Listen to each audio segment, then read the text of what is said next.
Good morning, friends. Lisa here, TM7 Adventures. How are you today? I hope you're having a great morning. Today, I'm just getting a chook on to steam because yesterday afternoon I went to the shops, grabbed groceries. We tend to shop every couple of weeks, and there was one that was reduced to clear, and so I thought I'll grab that for $4.90 a whole chook. That sounds great for lunch today, or probably leftovers for dinner as well. So I thought I'd jump online early and show you. Now, by the way, I have turned up the volume on the microphone. Please let me know what you think. I'd love to know if this is better for you, too loud, too soft, whatever you think. That would be fabulous. Really hard to tell on my end ever what it's doing. Maybe it's too loud now. Let me know. So I do apologize if you have to now turn it down. Okay, we've got a whole chook. I've got it in my Varoma. Now you can do this in whatever model you've got. If you've got a TM31, 5, 6, 7, you can use your Varoma to steam a chook, and it is amazing.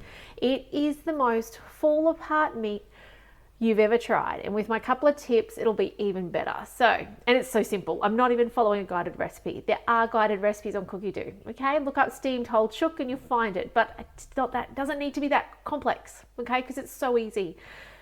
This much meat is going to require an hour and a half of steaming, which means I need 1.5 liters of liquid. So you've heard me say it before, I'll say it again. For half an hour of steaming, we use half a liter of water.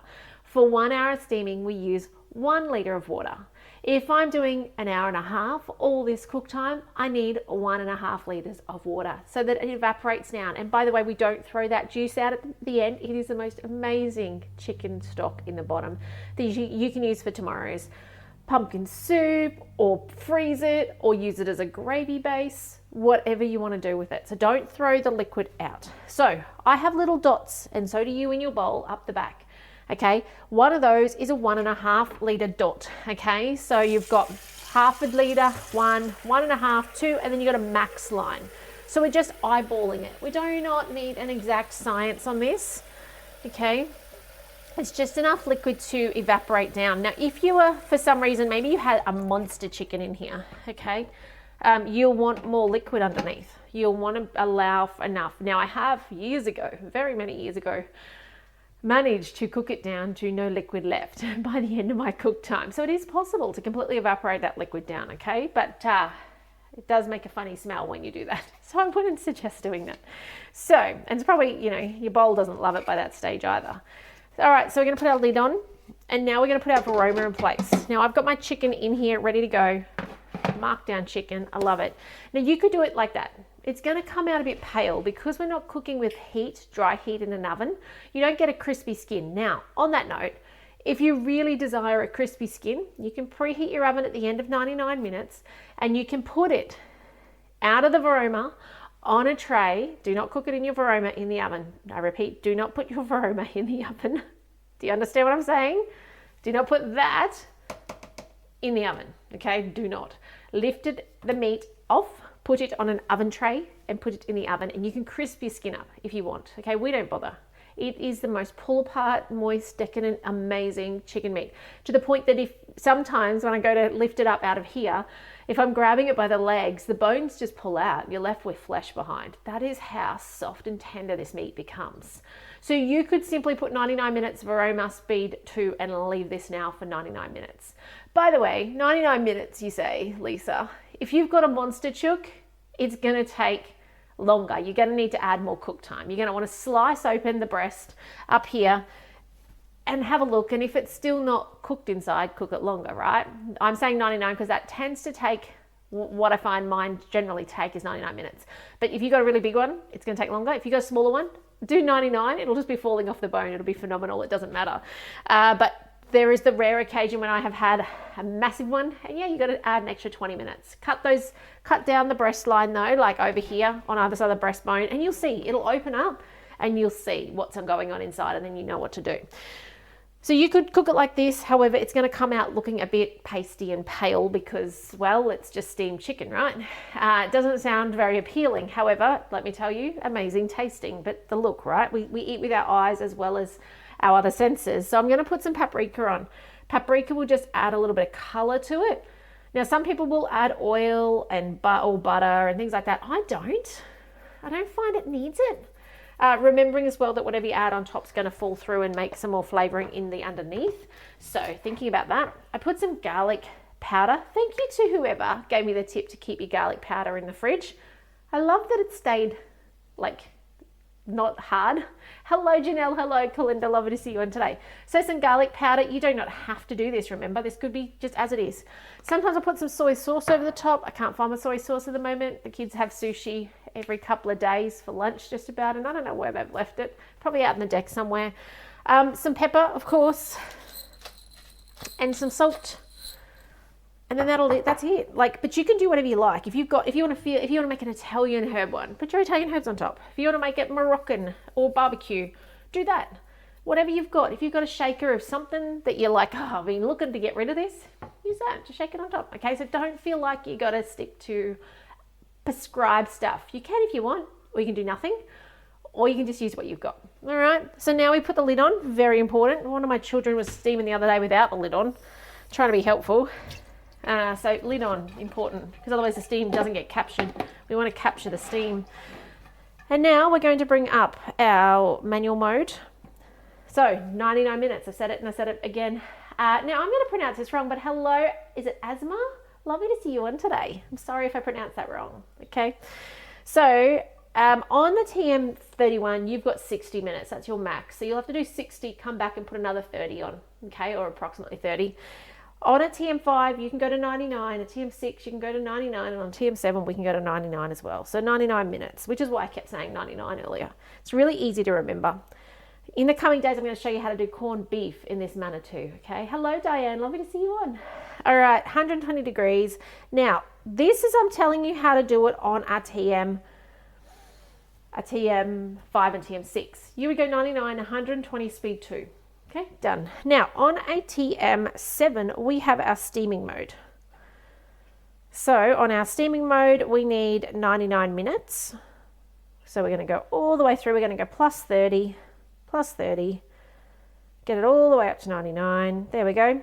And then we're going to put it on speed 2. I like to get that steam up a little faster. However, in saying that, if you, before you walk away, your Varoma's doing a bit of a dance on top and maybe it's jiggling, typically not when there's only water underneath. That's typically if you've got something like your pumpkin soup underneath and you're doing something on top, turn it down to 1.5. Turn it down till it stops dancing.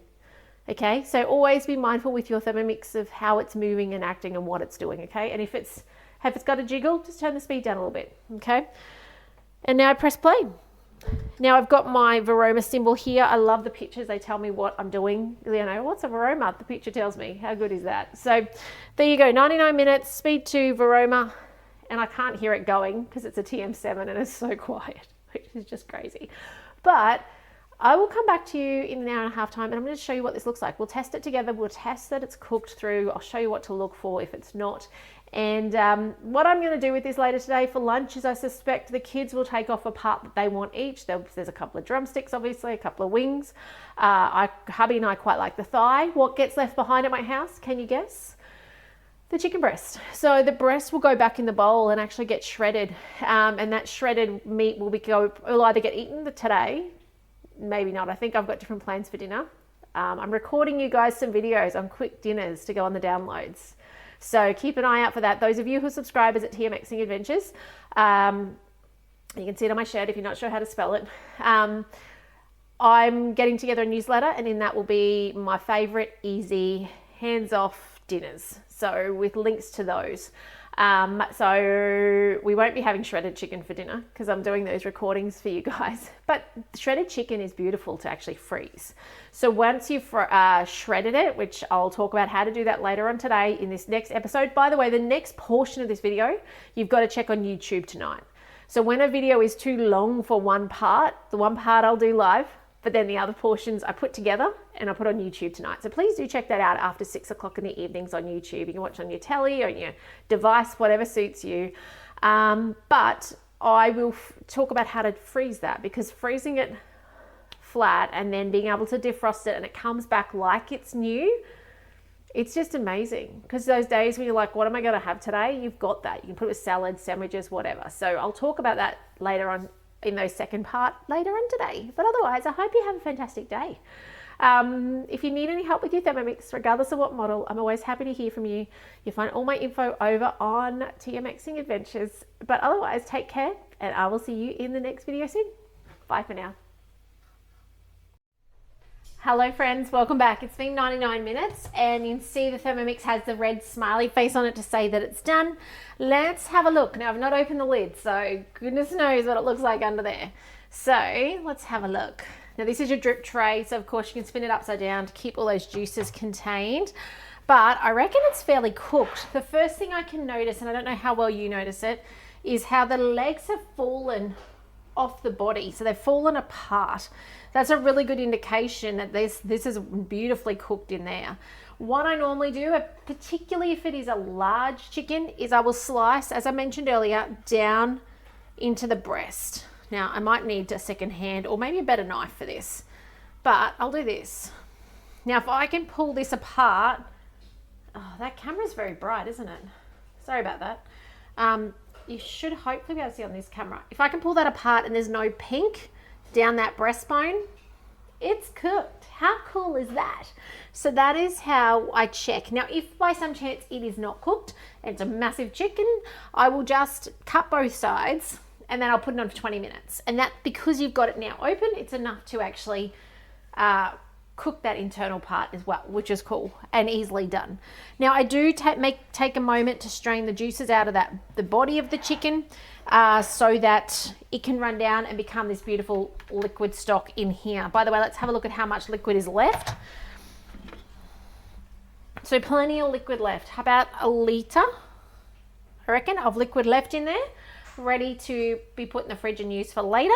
And also, before I even wash up the bowl, I will shred. So I'll actually just turn off the camera now. I'm going to take the legs and the bits off the kids are going to eat, and I'm going to put the breast back in. I'm going to shred it and show you. So give me a moment to come back to you and I'll do that with you in a second. Okay, welcome back. So we're going to shred. Now I've taken the bits that the kids will enjoy for lunch. I've got, I guess you could call them Marylands, the wings, those sorts of bits. Now I've got left kind of the carcass with the meat and stuff. Now I'm going to grab these breasts. They come off really easy because it is so tender. And you can see I've taken the liquid out of the Thermomix. It's in a jar. It's about 1 litre. And I'm just going to put in the breast bits. And they come off the bone. Let me see if I can get this in camera view for you. They come off the bone so incredibly easy. There's the, what's that called? The breastbone.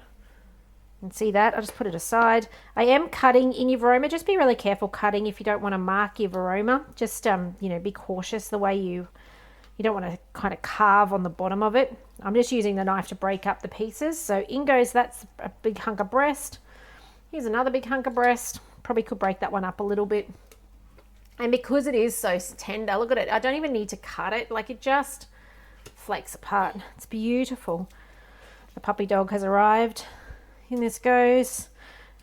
Obviously making sure you're not putting any bones in there from the frame. In this goes. Just checking it over. Okay, so now what we're going to do is we're going to use Speed 4. So to beautifully shred anything, any cooked meat, Speed 4 reverse is our answer. Okay, so I'm just grabbing the last few bits. Excuse me for a moment. Real world kitchen here in motion. Somebody can pick at that later and take the rest off that, I reckon. There's not much left though. Look at that. Alrighty, so lid goes on. Speed 4 reverse.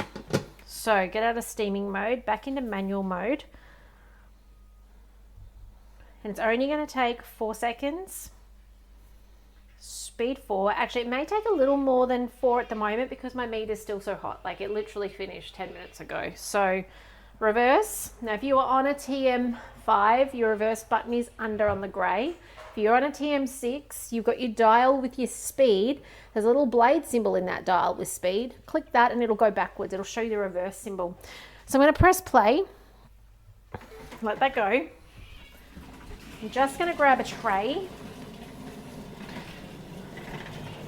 Now, as I said, you can do this with any meat. If you've got leftover beef from a roast and you want to shred it to put away or to have on sandwiches or something, this is how you do it. And if you've got, say, some mayo or something, you can put that in there as well. So it'll go as part of. Now, what I'm going to do is, I'm thinking I've got too small of a tray actually for this. I'm going to actually lay this on a tray with something flexible, so baking paper or silicone. We're actually going to freeze it. Now, the reason you need to have baking paper or silicone is so that after it's frozen, it's only going to take a little while. Uh-oh. Wishbone, anybody? I missed that. After it is frozen, you're actually going to get it off. And because you've got the baking paper under it, you'll be able to give it a little wiggle and jiggle and loosen all this off. And then you can actually put it in a Glad bag. And when you want some for lunch, you don't have to then get a whole lot out. You can actually, the Glad bag, it'll all be loose in the Glad bag and you just take out the handful you want as opposed to having to take out a certain set portion. So you freeze it individually flat like this, then break it all up, put it in a Glad bag, freeze it, and I'll show you what that looks like at the end. So let me get this in the freezer now. Let me come back to you in probably an hour and a half, 2 hours when it's frozen, and show you how it finishes up. So you can understand that process of having this prepared. Now remember, today I've done a whole chook. You could do chunks of chicken breast. You can do drumsticks. You can do thighs. You can do tenderloins. Steam them. It's not going to take 99 minutes for those, is it? It's going to take like 20 minutes, 25 minutes, depending on how big your chunks are. Blitz them up, and it's a really great way to be prepared and ahead and save money. Like, shredded chicken is not cheap from the deli, but you can do it and you know exactly what's in it. Then you know that, you know, they haven't put anything on this to keep it a bit longer in the deli section. So I'll be back in a few hours and I'll show you how to bag this up. Really simple and quick, but I hope you're finding value in this video. I hope it's giving you a whole lot of information, not only on how to cook chicken, but store chicken. And, you know, amazing to cook with steam is so healthy and fresh. So I'll see you on the other side soon. Hey friends, welcome back. It's been a few hours. I had some on a tray here, which is I've already started packing into a Glad bag, and I've got the other smaller tray down here. So it's really, really simple. It's just a matter of taking it off the tray. If you've got baking paper, lifting it off, pouring it into whatever it was you had. Sometimes it'll even come off in nice, generous chunks, and then you can break it in that Glad bag. So in the case of this small one, I can probably just lift up a corner. Look at that. I can lift up a slab of it, put it in. And by the way, I've labeled my Glad bag, and then I can just break it up because it's been frozen, but it's kind of frozen in separate chunks. So in this goes, and ready for whenever I need it. Now you can see there's a couple of big chunks in there, so just, it's as simple. I'll turn it around so you can see it. Look at this. They just break apart. It's so incredibly easy. It's such a great way to save money. You don't need to buy it at the deli. And so many different ways. I've already covered how you can do this. Really easy. Give it a go. Tell me what you think. Have yours ready to go for when life gets crazy. But I hope you've enjoyed this video. Share it with someone you know who has a Thermomix, who needs to see how easy life can be when you know how to do it. It's just that confidence of knowing that when you do it, it's going to come out the way you want, right? So otherwise, take care, and I'm going to see you in the next video soon. Bye, guys.